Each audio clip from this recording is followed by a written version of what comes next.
Hello बच्चों, let's see this question. The question says a unit charge moves on an equipotential surface from a point A to point B. Then VA minus VB is positive, VA minus VB is 0, VA minus VB is negative, it is stationary. तो question में पूछा गया है कि एक unit charge है जो कि मूविंग कर रहा है, moves on A equipotential surface from A point A से पॉइंट बी। तो हमें बताना है कि जो इसकी पोटेंशियल का चेंज होगा वो पॉजिटिव होगा, नेगेटिव होगा, जीरो होगा या फिर स्टेशनरी होगा। तो इस क्वेश्चन के लिए हमारा की कॉन्सेप्ट यूज हो रहा है, that is the equi potential surface. Equipotential surface, ठीक है। तो यहाँ पर बात हो रही है इक्वी पोटेंशियल सरफेस की। तो at a equipotential surface,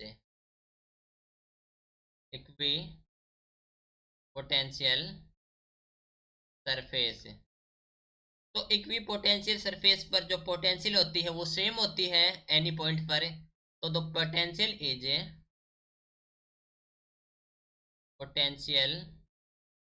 is same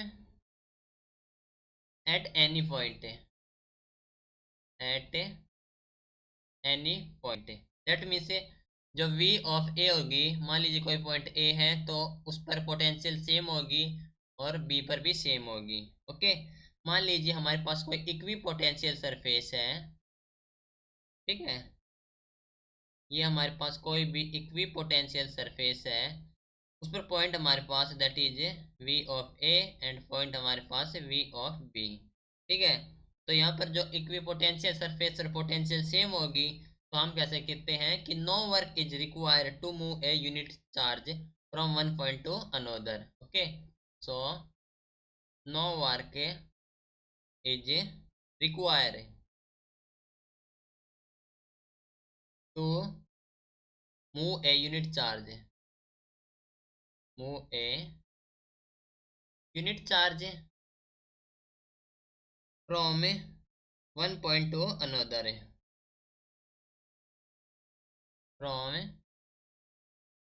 one point to another, ठीक है। दैट मीन्स जो चेंज इन पोटेंशियल हो जाएगी फ्रॉम पॉइंट ए से पॉइंट बी के लिए V A minus V B, that is equal to the work upon unit charge. Okay, यही होता हमारे पास है। ओके, तो यहाँ पर पोटेंशियल सेम है तो no work is require, that means work हो जाए हमारे पास जीरो। ओके, दैट मीन्स हम कह सकते हैं कि जो वी ए माइनस वी होगी, बी हमारे पास जीरो। सिलेक्ट करेंगे ऑप्शन, तो ऑप्शन बी हो जाएगा correct answer. Okay, so this is your final answer. Hope you understood it well. Best of luck.